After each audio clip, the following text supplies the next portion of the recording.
Welcome to another Friday BloodHound workshop. This is why I love questions to be emailed in, because you can send screenshots. So that's very handy to have. So let's pull this screenshot up. All right, so the question is regarding one of the free indicators that we've included with BloodHound. And it's just a convenience, so that, there's a couple of indicators included with BloodHound that are not our indicators. So we don't provide full support for them because, like I said, they're not ours. They're free.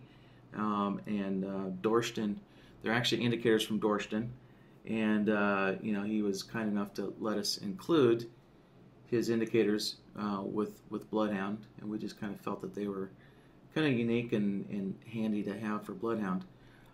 Just because of the nature of what these indicators do. So what you see on the chart here is the SiSwings indicator, and you can see it's marking the swing points.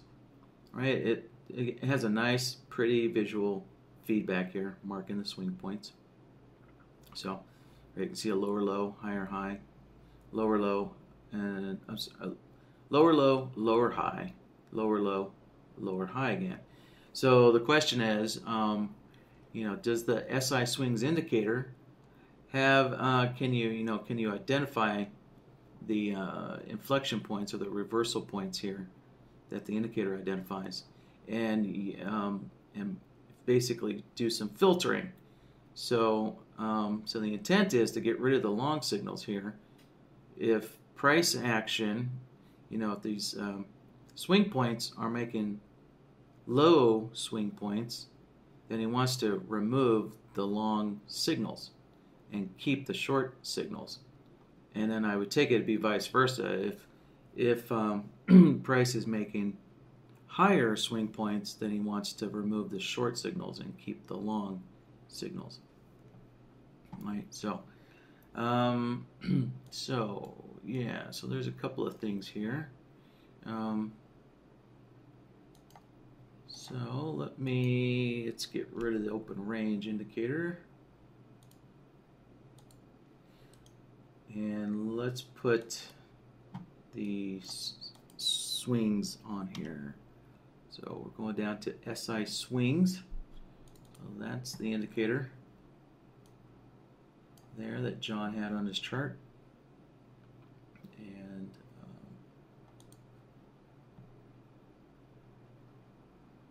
right, so it paints a nice, pretty picture. Just keep in mind the indicators that look perfect like this are always back painting, right? So they don't tell you these. So you'll never see these in real time. You'll never see those swing points in real time. Those are all back painted, right? So I have had a couple of customers get really excited, thinking they can trade these signals here in real time. If that was the case, most of us wouldn't be here, right? We'd just be trading this. So, right? If it looks too perfect to be true, then you know how the saying goes, it probably is. So, all right, so let's take a look at this indicator inside a BloodHound. So, Dorston, who wrote the indicator, did provide a lot of output, he provided a bunch of outputs from this indicator for use in a strategy. This was written back in the day, way before BloodHound, when you had to, code your own strategies. And this indicator was actually written for a strategy situation. So, let's see, let me delete that solver as well. All right, so let me give this logic template a name here. All right, I'll just call it a swings filter. And we're going to use the threshold solver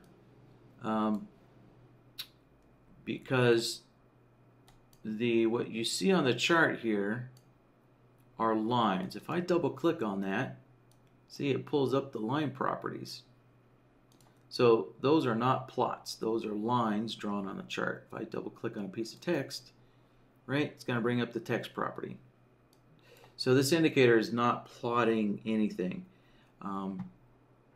And so instead, we're going to use the threshold solver to get information out of that indicator. So let's see here.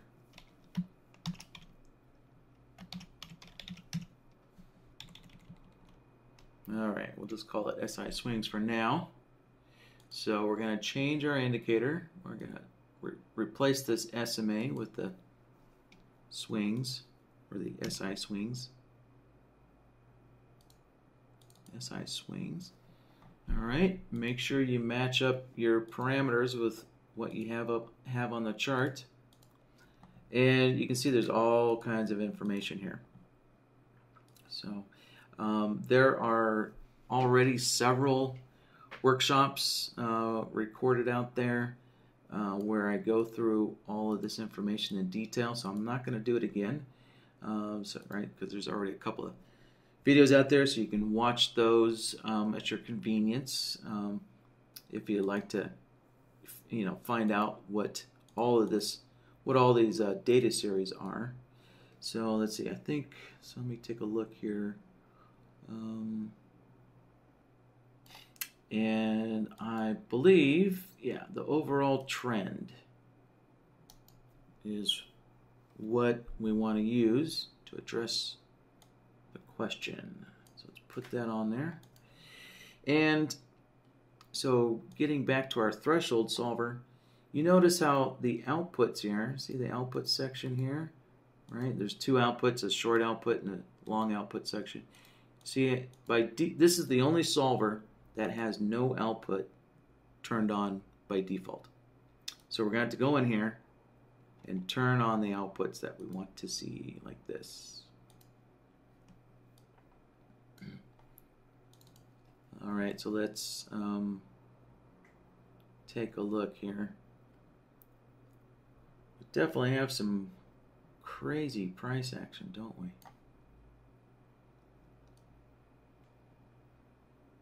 Let's see, let's take a look at today here. All right, so if we take a look at this, you see here, so when a lower low is discovered, that indicator identifies this, basically it's this bar right here. It's identifying this bar as making a new lower low, and so therefore the indicator says that, okay, we're basically prices made a new lower low, so that would be a downtrend situation, a downtrending situation. And the way that is discovered, let's see, this is not lining up with how I thought this indicator operated.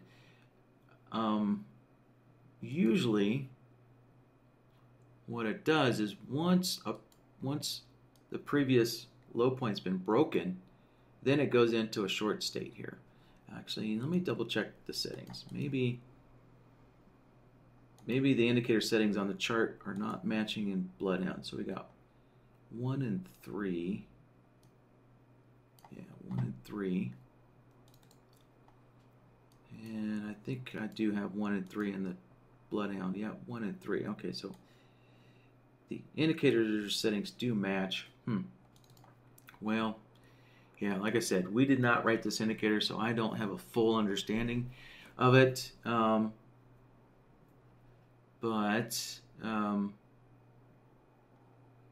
essentially, once the indicator determines that, we've gotten that once price moves low enough that it's going to, that it's gonna create a lower low, then it goes into a down state here. And we can see here this bar right, created a higher high, and therefore it went into a long state here. And normally it's when price, breaks above a previous swing high, like that. So, yeah, but I don't know, with today's crazy price action, things seem a little weird. See, I would have thought, usually what I'm used to seeing is that this bar would have started the downtrend state, but it was as we can see, it would be the next bar.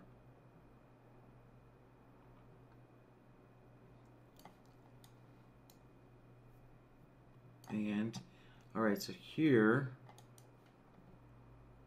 what I'm used to seeing. So we have this swing low here,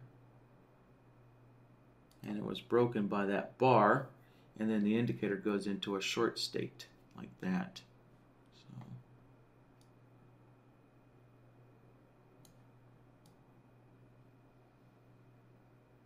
Oh, okay. Actually, I think I might know why. Yeah, I think I might know why this area here took so long before I identified a short state here. So I'm going to do a little testing on the indicator. And to do that testing, I need to disconnect my data feed. Okay.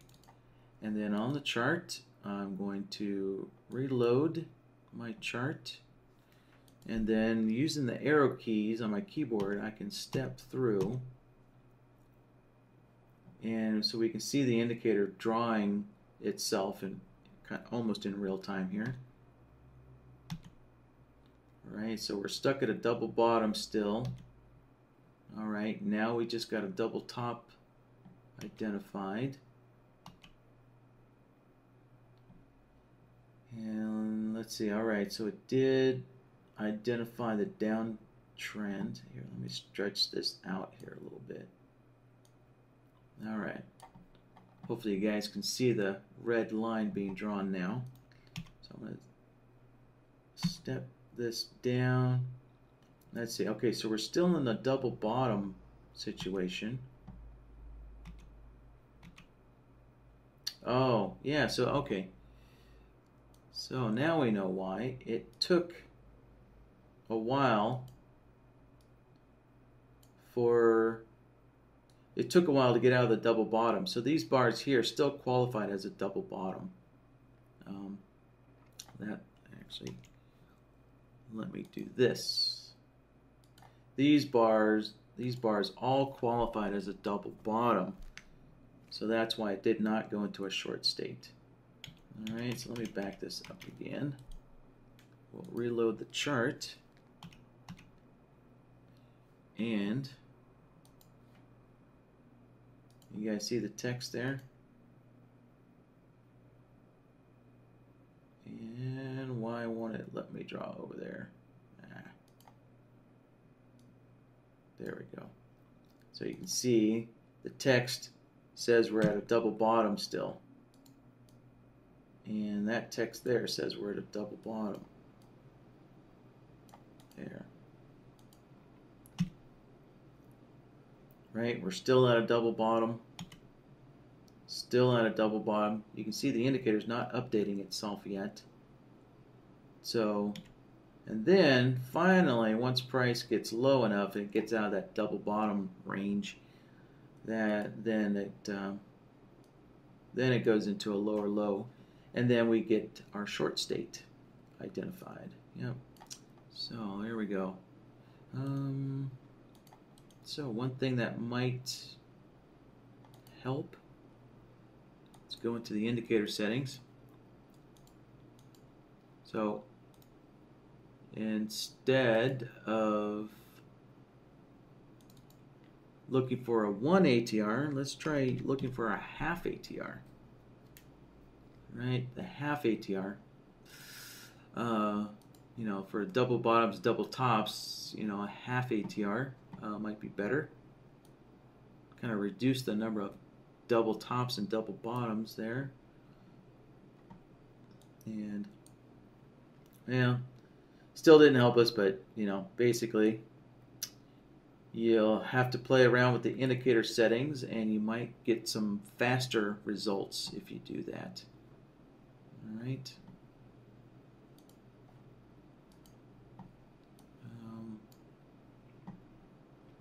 And you can see here sometimes, let me mark this. All right, we can see sometimes the indicator kind of goes into this unknown state like this. And again, we can discover why that is by refreshing our chart, and then we can step through it. And so we've got a lower low, and then wow, instantly we get a higher high. And another higher high, and higher high. Oh, right. I think we need a lower high before an uptrend is positively identified. Right, yeah, so we got a higher high.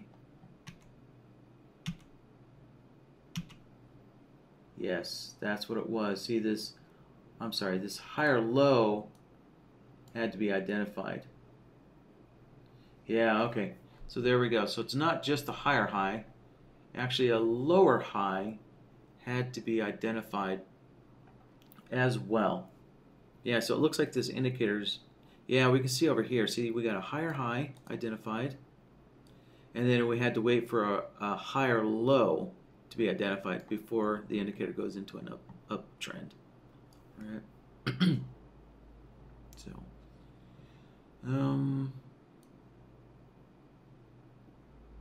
yeah, let's take a look elsewhere. Yeah. There we go. That's making sense. So we can see we got a higher high, but we also had, well, oh, okay. So I guess a double bottom. Double bottoms qualify as like a higher low as well. And then we got a higher high. So the double bottom was a higher low and then a higher high. And then we switched over. So, and let's see here, we got a lower low and then a lower high. Yep, so we had to get the two together and then it switched into a downtrend. Okay, so we're needing two swing points to switch from a down state to an up state. Yeah, let's take a look at the beginning of the chart again. And yeah, so we had a lower high identified first, and then once we got the lower low, so we got two lower swing points identified, and then the indicator switched over to a short, switched to a short state. And here we had a higher low and then a higher high. So we had two higher swing points, and once we got to the second higher swing point, the indicator switched into a long state, an up state. Yeah. All right. So I think that answers John's question. Let's see. Oh, okay. So John is asking, can we get the state? I guess can we get the trend state to switch on the first low swing or the first high swing? Let's see. Well, not using. Doesn't look like the SiSwings will do that. Again, let's see the swings, SiSwings only has this, yeah, it only has this one trend. Let's see. Well, there is a, no, that's the swing direction. Swing direction. So that doesn't tell you if it's a lower swing point or a higher swing point. Yeah, so it doesn't look like it can be done using the swings indicator, but it can be done using another indicator, another similar indicator from Dorston.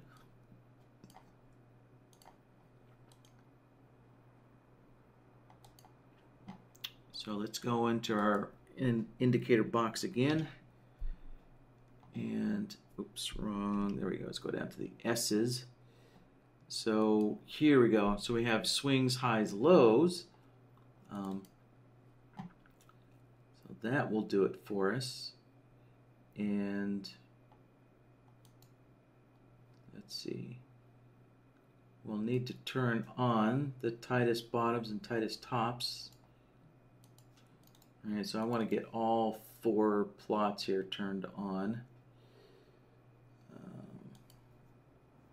So let me just get some colors selected.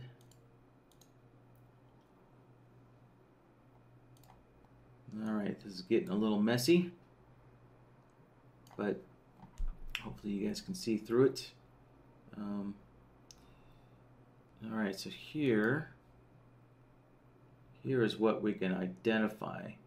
Let's see. So you see that new plot there, and that one plot, and let's see what else. Yeah, you see the hash plot, right? The hash plot. So let me draw some arrows, right? So when the plot shifts down, you can see how the plot shifts down, and this blue one here is going to shift down, and this blue one shifts down. So those, yeah, those should identify things a little quicker for you. Also, let's look at the dots here. Let's see. Yeah, I think that the dotted plots will identify this shift down a little faster in some circumstances. There we go. So we got another step up. So I'm just going to go through and just kind of mark all of these plots shifting up or down, right? And that'll kind of help us determine what we can look at.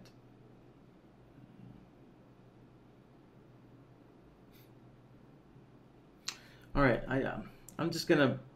It's weird. We got such an oddball day that it's just making it hard for me to visualize this and see it clearly. You know, we just got a bunch of chop today.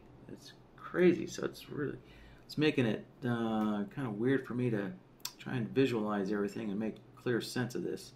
But I guess at the same time, it's also a really good day to kind of, you know, test price action and your idea of what you want to be using. So I think, all right, so let's see. So if the dotted plots go down, if the blue ones go down,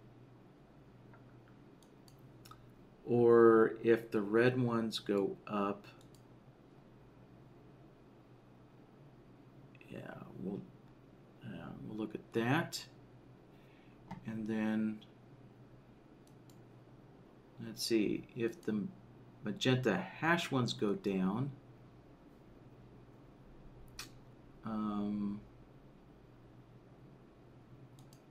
or if the blue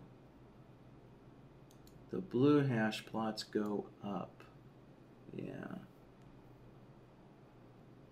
All right, yeah, let's see what we got over here.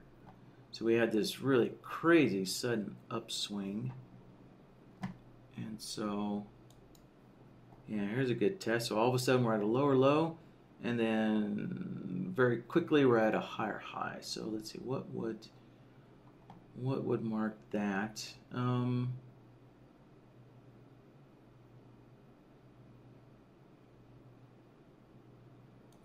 Yeah, that would be the blue hash moving up. Yeah, blue hash moving up, which, let's see. Yeah, which I marked back here. Blue hash moving up. Although, if we look at the dots as well, we can see the dots will give us an earlier indication that we made a higher swing. It's a higher low, but it's still a higher swing, which is what John's looking for. Yeah, all right. So, okay, so all right, so the blue hashes are going to identify the higher highs. The magenta, right, the magenta hash lines are going to identify the lower lows. And the blue dots will identify lower highs. And then the red dots will identify higher lows. All right, so we're using the red dots to identify swing highs, or, well, higher swings. And so it's like a mix and match here. A little mix and match. So we're going to use the blue hash to identify higher highs, so that's a higher swing. And we're going to use the red dots to identify higher lows as a higher swing. All right, I hope that's making sense to you guys. And then to identify lower swings, here we go, there's a lower low. So we're using the magenta, the red hash, will identify lower lows. And the blue dots will identify lower highs. Let me get this out of the way here. All right, so the blue dots are going to identify lower highs, so that's a lower swing. And the magenta hash will identify lower lows. All right, so let's build that.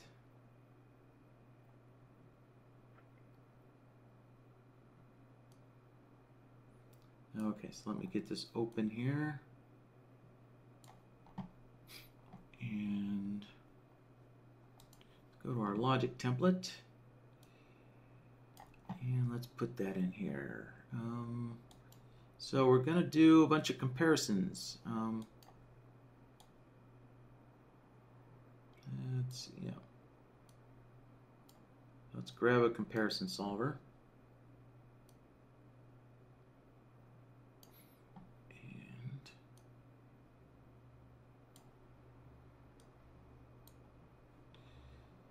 all right. So let's see what to call this.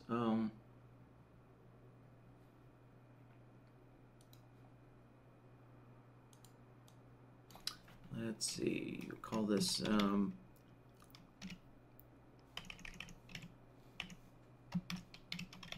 swings, highs, lows. I'm just going to abbreviate the name here. And so this will look for lower lows.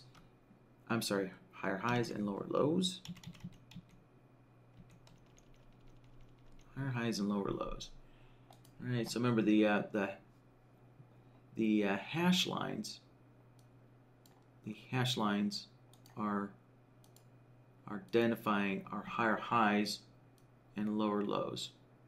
Right. Those are the hash lines there. And let's open up the indicator again. So the hash lines are the widest plots. All right, so we have the widest bottoms and we have the widest tops plots. All right, so those widest plots are identifying, right, and we can see it. You see this plot. The plot style is hash. All right, so the widest plots are identifying the higher highs and the lower lows. So let's go put that in there, and let's see here. Let's switch over to swing point prices, and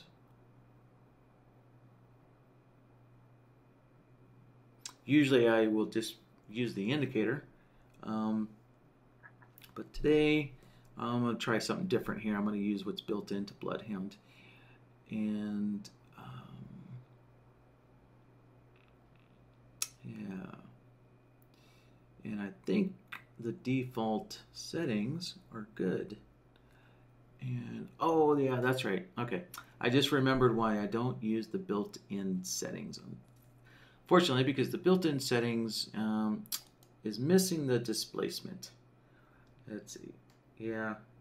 So just for consistency's sake, I do need to use the displacement in one of these inputs here. So the displacement is a way of looking one bar back on your indicator, right? So again, if we take a close look at the chart, what are we doing here? So we're comparing one bar back to the current bar, right? So we're having to look one bar back when we're checking to see if the plot is shifting up or down. So to check one bar back on your indicator, that's why NinjaTrader built this displacement. So this displacement allows you to kind of look one bar back on your indicator here. So let me put it back. Let me put this back on indicator value, and we'll just use it. Yeah, we'll just put in the swings highs low indicator here. And so, as I stated, that one input B will need a displacement of 1. So, okay, so let's change input A here. Let's put in our swings indicator. And, oh, I forgot, let's see, what settings am I using? SiSwings, I'm using 313. So there we go, 3 and 3, okay. And we're using the widest plots here. All right, so we're using the tops to identify a long state, and we're using the bottoms to identify a short state. So just like that. And we'll do the same thing again here.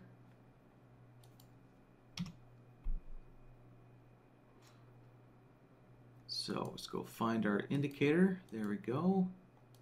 And change our parameters to match what we have on the chart. And select the same plots again, right? So the tops, when the widest tops is going to be used for a long state, a long trend. The widest bottoms will be used for a short trend. And let's take a look so far.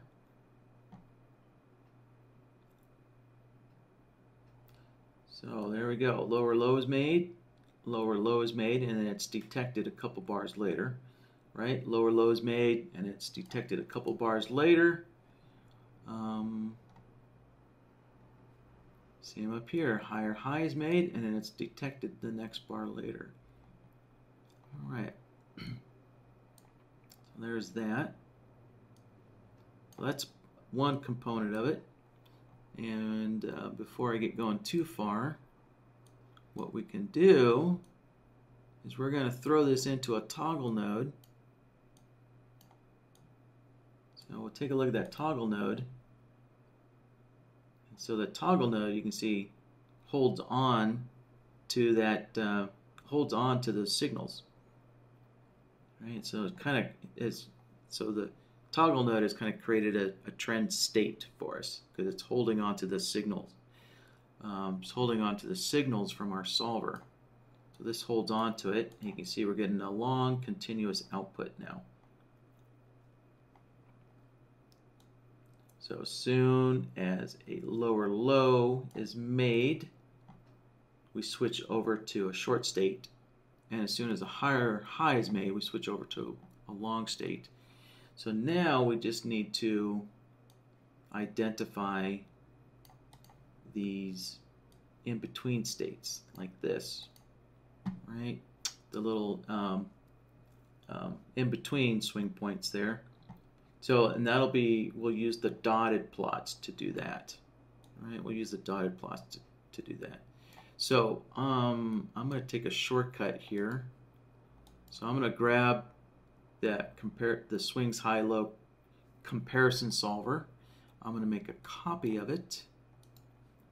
And so now we're going to identify a higher low and a lower high.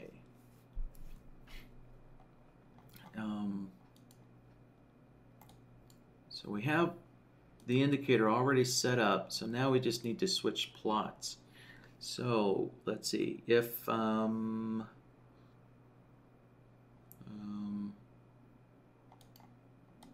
we're using the plots in a different way. So we're using the tightest tops to identify a short state, and we're using the bottoms now, the tightest bottoms, to identify a long state. So let's take a look at this tightest top. So hopefully you can see where my cursor is, right? You see when the dots, remember the dotted ones are the highest tops. And so when the dotted ones drop down, that identifies the lower high. So that's identifying a short state. So we're using the high, we're using, the higher, the dots, we're using the tightest tops. So we're using, the dots here to identify a down state. And we're using the red dots to identify an up state. So that's why we have these backwards now. At least they're backwards as compared to when we were using the widest plots. So the tightest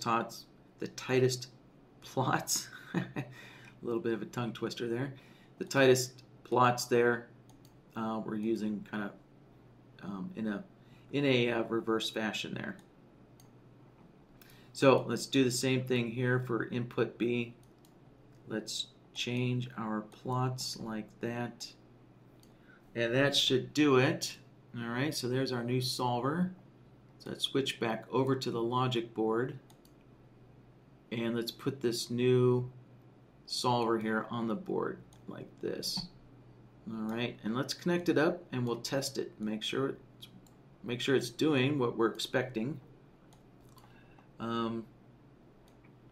So let's see. Yep. So here we go. We got a higher swing point, and we can see we got a long signal out of it for this higher swing point. And then we got this lower swing point, this lower high, and later on it was followed by a short signal there, a short output. So that does look correct.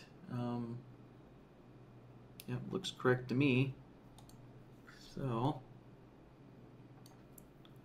all right, so we also want to get this connected into our toggle node, but you can see, but you can only have one leader into these connections, right? So we need another solution. What we have to use is an OR node. So we're going to put both of these solvers into an OR node. All right, so if we take a look at the OR node, here's all of our signals, right? Higher high, higher low. So we have a bunch of long signals there, long outputs.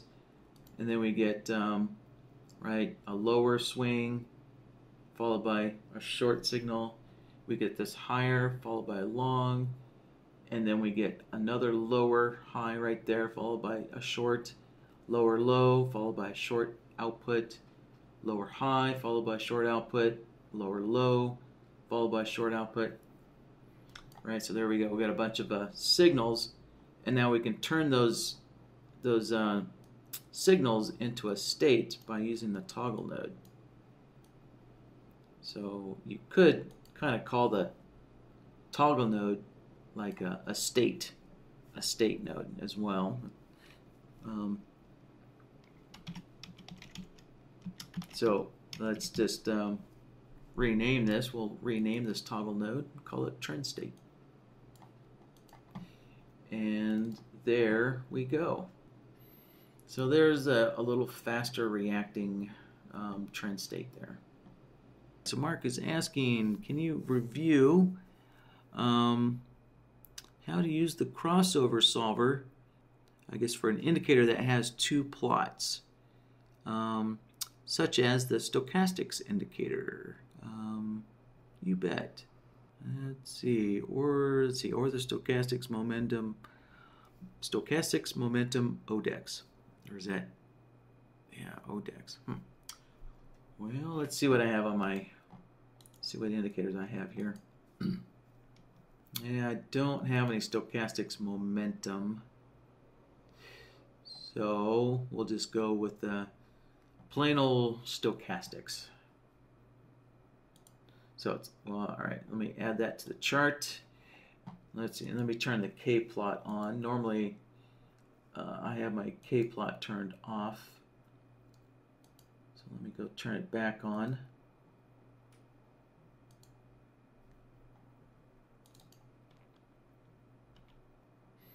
Okay, so here we have our stochastics, and Mark would like to identify these crossover points like that. Alright, so let's get this open here. And I'll make a new logic template here, and we'll call this stochastics crossover. Alright, so let's grab a crossover solver here. And let me give this a name here. Alright, just a stochastics K, and we'll call it K crossing over the D. Something like that. Alright, so in input A we're gonna set the stochastics K plot, and then in indicator B we'll set the stochastics D plot. So let's go and get our stochastics indicator. And there it is. Alright, and I'm just going to use the default settings. And alright, so we wanted the K plot, so let's select the K plot there. Like that. And then down here in input B, we're just going to do the same thing. Let's go find our stochastics again. And right, so 7 and 14 settings again, and this time we're going to select the D plot, which is already selected for us, like so. All right, and we're done. So let's take a look at the chart. So there's all of our crossover points, just like that. So you'll notice that the crossover solver only marks the crossover bar, right? The crossover solver marks the crossover bar. If you're looking to do a comparison to see, you know, is one indicator below another indicator, or is one plot above or below the other plot, then you would want to use the comparison solver instead. So the comparison solver, really what it's doing is it's identifying is one piece of data above or below a second piece of data, or is one plot above or below a second plot. All right, so did that address it there, you Mark? Is that what you were looking for? Yeah, so the parameter input. Yeah, so when you select an indicator, guys, the indicator's parameters are available in the upper corner here. All right, so like if I go grab, hold on before I switch. Let's see, this is looking at the D. If I go grab one of these ANA indicators here, right, this ANDA chandelier stop indicator, right, you can see it has all kinds of parameters up here. So that way you can set your indicator up exactly the same way you have it up on the chart. Now, of course, plot colors, colors typically do not affect an indicator the way an indicator calculates. So for the most part, you can usually ignore colors, unless you specifically know that for some reason changing a color on your indicator affects the way it calculates its data. Then you may need to change colors, but typically you can just ignore any kind of parameters that deal with colors, or same thing like with line types, right? We got dots, we got line thicknesses, we got dash styles, stuff like that typically does not affect the way an indicator plots, so usually you can just kind of ignore those things. Right, same with sound alerts. Usually you can ignore anything that deals with a sound or an alert. Usually alerts don't affect an indicator's calculations. Right, the only thing that really matters when you're setting up your indicator parameters are, the inputs that actually affect the way the indicator will calculate. Those are the things that are critical to set up inside of BloodHound. All right, traders, hey, have a great weekend. If you're out there in the snow, be safe out there in the snow. If you're living in a tropical paradise, well, I'm jealous. And yeah, so you guys have a good week, and I hope to see you guys next week. And remember, you can always email your questions in ahead of time for these workshops. All right, guys. Bye-bye.